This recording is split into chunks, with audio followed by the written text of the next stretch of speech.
Si Ade udah diikutin imunisasi polio gitu belum? Maksudnya biar dapat vaksin gitu? Iya dong. Bisa si vaksin itu ada maksud lainnya loh. Ntar yang ada anak gua tambah sakit dikasih vaksin. Ya, kok malah mikirnya gitu? Memang itu kenyataannya, Miss. Coba buka mata hatimu, Miss. Ya udah deh, sekarang mendingan kita cari faktanya aja. Ikutin gue yuk. Ayo. Nah, sekarang Eva sudah bersama Dr. Budi dari Dinas Kesehatan Pemprov DKI Jakarta. Terima kasih ya dok ya, udah mau ngobrol-ngobrol sama kita. Ya. Nah, saat ini kan lagi diadakan Pekan Imunisasi Nasional untuk polio, betul ya dok ya? Betul. Dan Eva juga kemarin sempat baca-baca berita, katanya dari tahun 2022 sampai tahun 2024 itu sudah ada 12 kasus polio, di mana penyebabnya adalah virus polio tipe kedua dan ada satu kasus penyebabnya virus polio tipe pertama. Nah tentunya kita berharap juga Indonesia ini bisa bebas dari polio gitu ya.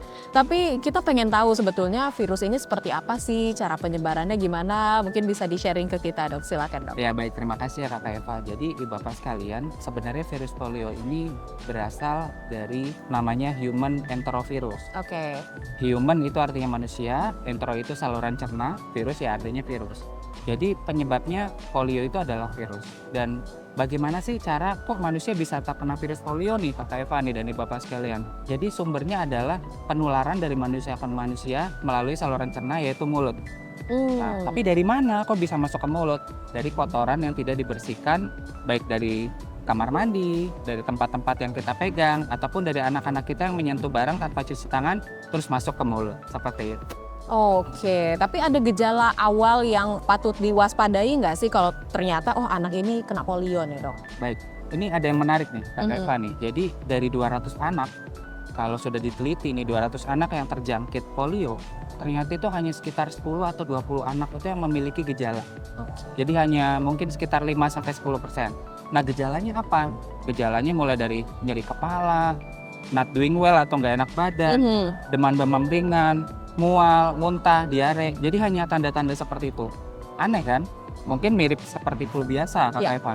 Tapi ternyata dari 10-20 anak ada satu loh virus polio ini yang memberikan dampak kepada saluran atau saluran saraf atau sistem saraf. Salah satu fungsi dari sistem saraf kan Kak Eva buat menggerakkan otot dong. Betul. Nah kalau ototnya nggak bisa bergerak tandanya jadinya lumpuh. Lumpuh, layu, mendadak kalau kita bilang. Nah, kalau untuk lumpuh kaki mungkin kita bisa lihat anak tersebut tidak bisa berjalan. Tapi kelumpuhan itu nggak cuma terbatas kaki nih Kak Eva. Kadang-kadang lumpuhnya bisa sampai tangan, bahkan bisa mengganggu otot untuk penggerak nafas. Jadi anak tersebut atau orang yang terjangkit nggak bisa bernafas. Nah, inilah yang menyebabkan virus polio yang bisa menimbulkan kematian. Oke, jadi bahaya juga ya dok Betul. ya virus polio ini. Makanya memang masyarakat harus dihimbau banget untuk anak-anaknya nih vaksin polio. Betul. Gitu ya. Tapi kemarin Jalahoax juga sempat dapat laporan tuh dok, katanya ada vaksin polio yang memang nggak efektif, kemudian juga berbahaya gitu. Padahal ternyata memang sepenting itu karena memang virusnya semembahayakan itu juga ya dok. Apa yang bisa dihimbau ke masyarakat, ambil aja vaksinnya. Dan tantangan dari Dinas Kesehatan sendiri nih untuk menyebarluaskan vaksin ini seperti apa? Virus polio ini sebenarnya sudah memberikan dampak yang mungkin kalau Bapak searching ya di beberapa media massa. Itu dulu ada namanya Iron Lung Man, Oke. manusia paru-paru besi. Nah itu nggak di Indonesia. Tapi ternyata ada orang yang terdampak polio pada saat umur 6 tahun. Itu sepanjang hidupnya itu paru-parunya itu dipompa sama alat dengan besi, namanya Iron Lung Man. Nah ini menandakan sebenarnya virus polio ini memang memberikan dampak yang besar bagi kesehatan. Dan mungkin Kakak Eva ingat 10 tahun yang lalu, tahun 2014 ada lagu tuh yang kita sering dengar tuh, Bebas Polio. Nah itu sebenarnya adalah dampak nyata dari kegiatan vaksinasi polio yang dimulai pada 2 tahun sebelumnya. Sehingga 2014 kita tuh dinyatakan bebas nih Kakak Eva dari polio. Ternyata walaupun demikian, namun ada beberapa negara yang memang masih banyak ya kasus polionya, sehingga ternyata virus polio terutama yang sekarang ditemukan, virus polio tipe 2 muncul lagi di Indonesia. Di Jakarta ada nggak? Belum ditemukan Kakak Eva, tapi ditemukannya di Aceh, Oke. Papua, Jawa Tengah, Jawa Barat, Jawa Timur. Loh, Jakarta nggak ada kasus, kenapa harus ikut? Karena virus polio ini menyebarnya cepat Kakak Eva, dari saluran saluran cerna melalui tangan-tangan anak kita yang kotor yang nggak bisa dijaga ke mulutnya. Nah, ternyata nggak cuma anak aja loh yang bisa kena virus polio, kita juga bisa kena virus polio. Nah, bagaimana sih cara mencegahnya? Yang pertama, kita harus benar-benar menjaga kebersihan anak-anak kita. Kenapa? Karena yang pasti virus ini tidak akan bisa masuk ke tubuh manusia selain melalui mulut atau saluran cerna. Yang kedua, ada perlindungan spesifik, yaitu vaksin polio ini sendiri. Ada bedanya nggak sama vaksin-vaksin yang diberikan sebelumnya? Kok baru tahun ini sih adanya pin polio? Ada ternyata Kakak Eva. Jadi virus polio yang diberikan kekebalan di sebelum-sebelumnya ini lebih dominan ke virus polio yang tipe 1 dan tipe 3. Tapi yang ternyata ditemukan di 2 tahun belakangan ini yang tadi Kakak Eva bilang virus polio tipe 2. Betul. Berarti belum ada kekebalan yang mutlak untuk virus polio tipe 2. Sehingga dibentuklah pin polio ini terutama di tahap 2 di 27 provinsi termasuk Jakarta. Nah, virus polio ini itu akan diberikan kekebalan oleh vaksinasi polio tipe 2 ini melalui kegiatan pin polio ini. Sehingga penting sekali nih Kakak Eva, tidak ada anak yang tertinggal terutama di DKI Jakarta ya untuk mendapatkan pin polio 2024 ini. Oke dok, Eva juga penasaran sebetulnya tata cara untuk mendapatkan vaksin ini seperti apa dok? Baik, Kakak Eva ingat kalau anak-anak kita masuk kepada sasaran pin polio 2024 ini ada yang harus dipersiapkan Kak. Yang pertama, ayo kita persiapkan anak kita sebelum mendapatkan vaksin pin polio. Persiapannya apa? Cukup makan, cukup istirahat, cukup tidur. Apapun vaksinasi yang akan diberikan, jika anak kita tidak persiapkan di hari-hari sebelumnya, maka biasanya efek sampingnya itu akan lebih muncul dibandingkan anak-anak kita yang tidak dipersiapkan. Kemudian pemberian pin polio 2024 ini banyak angka 2-nya nih Kak. NOPV tipe 2, 2 tetes, 2 dosis, minimal jarak antar dosis itu 2 minggu. Jadi anak-anak kita tidak hanya kita jamin pemberian 2 tetes manis polio, tapi juga kita lengkapi 2 dosis pin polio. Loh, jaraknya berapa lama? Minimal 2 minggu. Lebih cepat boleh nggak? Tidak. Tapi kalau lebih lama boleh nggak ditunda? Boleh. Selama kita tahu di mana mendapatkan pin polio tersebut. Apa yang bisa dilakukan dok sebetulnya oleh masyarakat agar virus ini tidak menyebar? Baik, jadi Kakak Eva mungkin dulu sering dengar ya, ada pertanyaan guru-guru kita yang nanya, beda pencegahan sama pengendalian apa sih? Pasti jawabnya, oh pencegahan sebelum sakit, pengendalian setelah sakit. Ternyata kurang tepat. Pencegahan itu ada di beberapa sisi. Mulai dari pencegahan supaya kita nggak tahu dengan cara memberikan pengetahuan atau sosialisasi. Jadi sosialisasi polio ini penting, Kakak Eva. Sosialisasi tentang bahayanya polio dan kepentingan virus polio. Yang kedua, pencegahan spesifik. Nah, yang lagi kita omongin nih, vaksinasi polio. Ini pencegahan spesifik di mana vaksin itu ternyata adalah salah satu penemuan terbesar dari ilmu medis yang memberikan dampak kekebalan terhadap penyakit yang sedang beredar. Pencegahan ketiga adalah pencegahan sekunder atau pencegahan deteksi dini. Kalau kita lihat anak kita ada perubahan perilaku, tiba-tiba kok loyo, tiba-tiba kok perutnya sakit, demam, mual muntah. Nah, bagaimana cara kita mencegah supaya anak ini sakitnya nggak berkepanjangan? Yang pasti harus konsultasi ke dokter.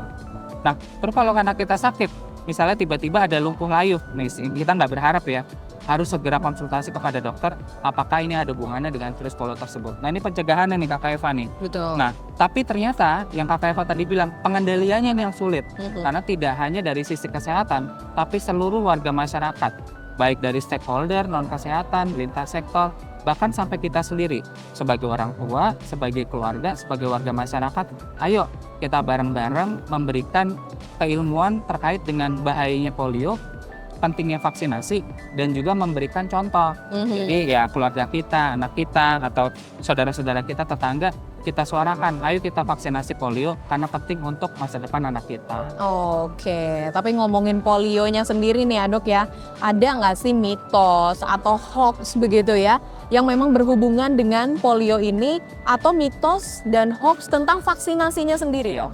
Betul, jadi mungkin kalau kita hubungkan dengan vaksin TBC, BCG, anak saya udah divaksin TBC masih kena, gitu. Vaksin campak, oh udah ada yang divaksin campak masih kena gitu ya, mungkin sama, polio juga sama. Jadi ada beberapa kawan-kawan kita juga, saudara kita yang bilang, emang seberapa efektifkah sih vaksin polio, jangan-jangan anak saya akan tetap kena.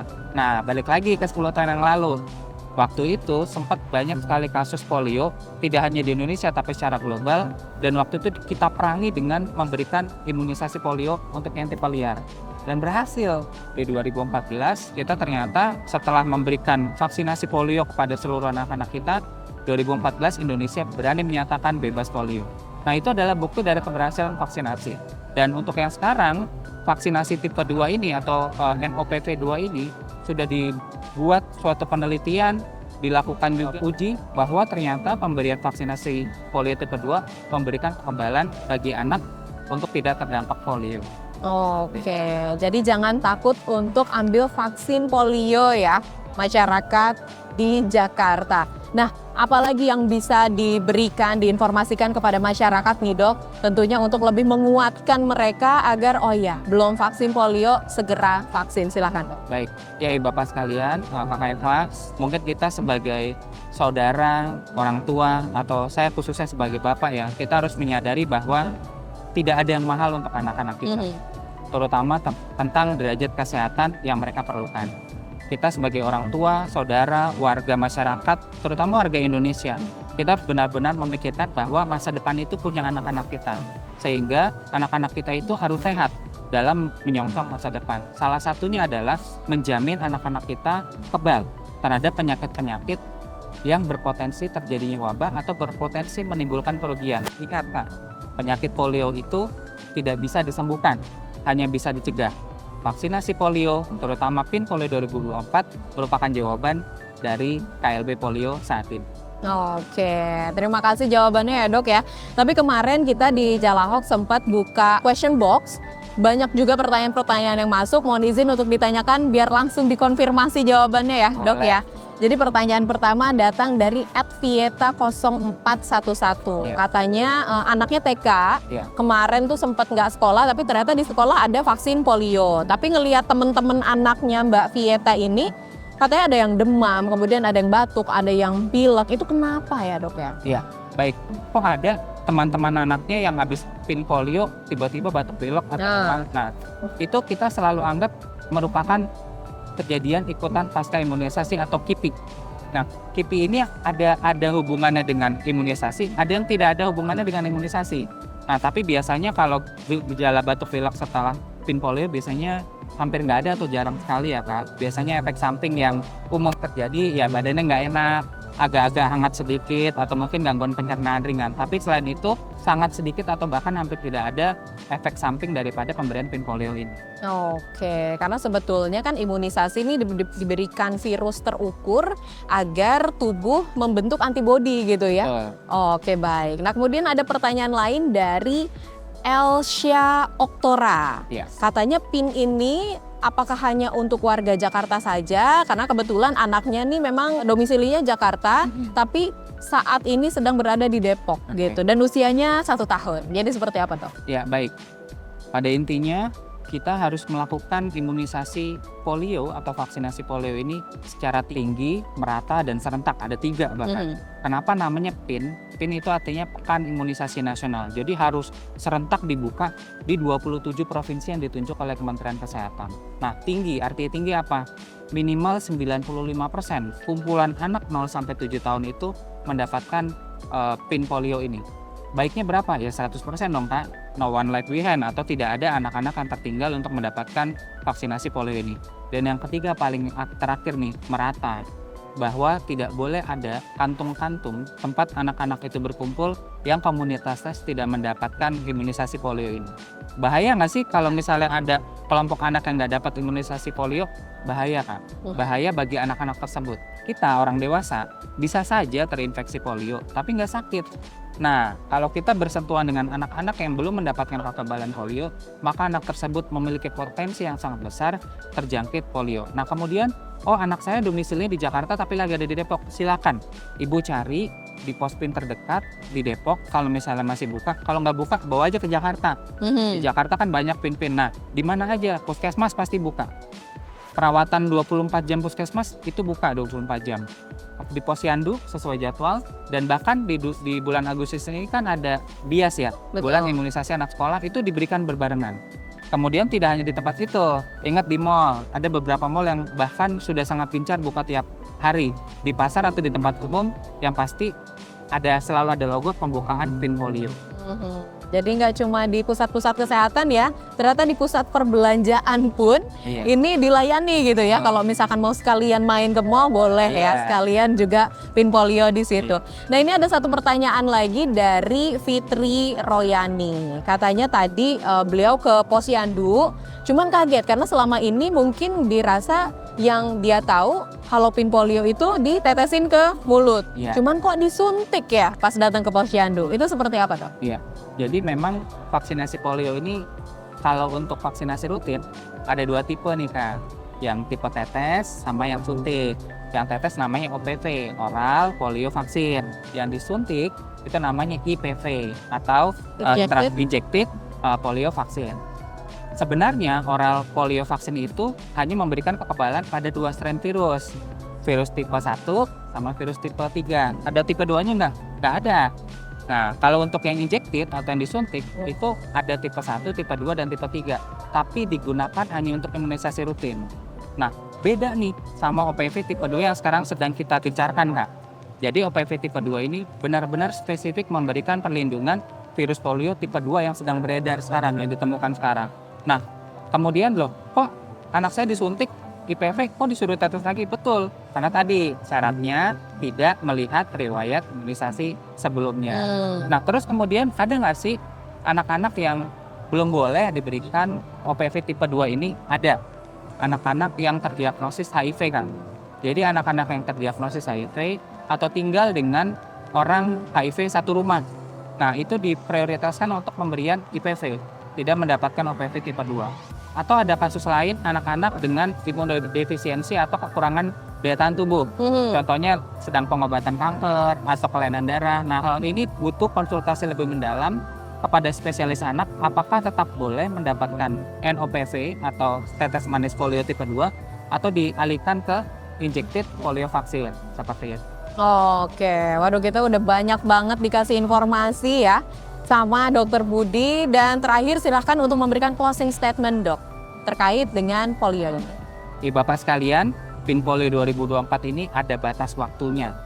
Batas waktunya mulai diawali tanggal 23 Juli, nanti diakhiri pada tanggal 23 Agustus 2024. Ayo kita bersama-sama manfaatkan momen ini sebagai warga Indonesia, warga Jakarta, orang tua, bahkan warga lingkungan rumah untuk mengajak anak-anaknya yang memang belum terpapar virus polio ini. Ingat, pemberian vaksinasi akan efektif bila memenuhi serentak, tinggi, dan merata. Mari kita sebagai orang tua menjamin kesehatan anak kita untuk masa depan Jakarta lebih baik. Oke, dan jangan lewatkan Pekan Imunisasi Nasional. Terima kasih Dokter Budi. Ya, sama-sama.